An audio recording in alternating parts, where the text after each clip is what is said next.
Well, I became interested in hypnosis when Paul McKenna was on TV in about 1993 or something. So I was about 13, 14, something like that.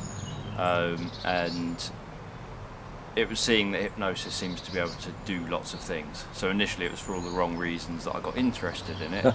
It was that it seemed like something fun and something controlling and something powerful, and I knew nothing about it, so my perception was what I could see taking place. So that was the whole image of make people do this, make people do that, I can make you do this, I can make you do that. And it was that kind of image, and so I obviously bought into that as a teenager, thinking that could be really helpful in school and with friends, with teachers, being able to make people do what I want them to do rather than have to do what everyone else wants me to do.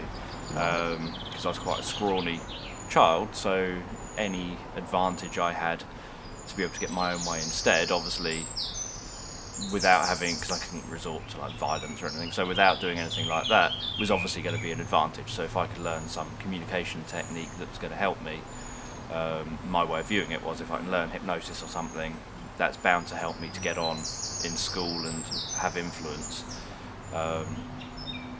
But once I started learning about it, I realised it wasn't what I thought it was initially. It wasn't this big manipulative thing where you suddenly have all this control over everyone and you can make everyone do exactly what you want, and it was a completely different image to, the reality is totally different to the image that's portrayed. And so I started experimenting with it, I started using it in everyday life. So I used to play games, I used to go out into the woods and play manhunt with friends, and to make it easier I would hallucinate colour or flashes when I hear sounds. So if someone was breathing or if there was footsteps or breaking twigs or anything, I would hear those and I would then end up knowing where someone is. So even though we play it in pitch black, we play it at night time, and but I would know where people are because I could see a flash come from behind a tree. Well, that's interesting. I would suddenly see that someone's hiding somewhere just because I can notice their breathing. So I'd used that. In primary school, I didn't know that this was a hypnosis technique until I grew up and started learning about hypnosis. But I would suggest ideas and then just sit back and wait for the idea to filter through everyone until someone else comes up with it themselves.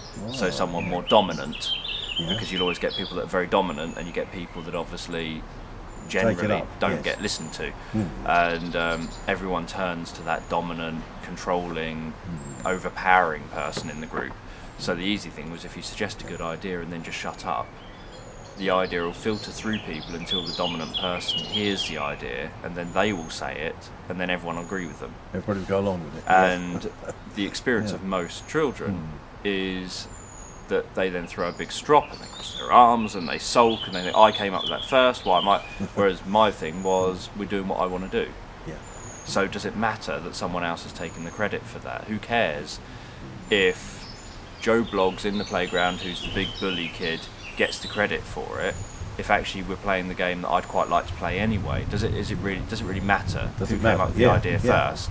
Either you want to do it or you don't, and if you want to do it, well then now you are, so where's the problem? But I know most people's thinking style when I was a kid wasn't that kind of thinking style. If someone, because I know I wasn't the only one that this happened to, it's just I was probably the only one who did it on purpose. So lots of people that had it happen to them didn't choose to do this. They would say, oh, I've got a brilliant idea, and they would suggest it and no one would listen. And then someone else would say, oh, I've got an excellent idea, and then they would suggest it, and then that kid that suggested it first would throw a strop and say, but I came up with that first. And that's most people's experiences.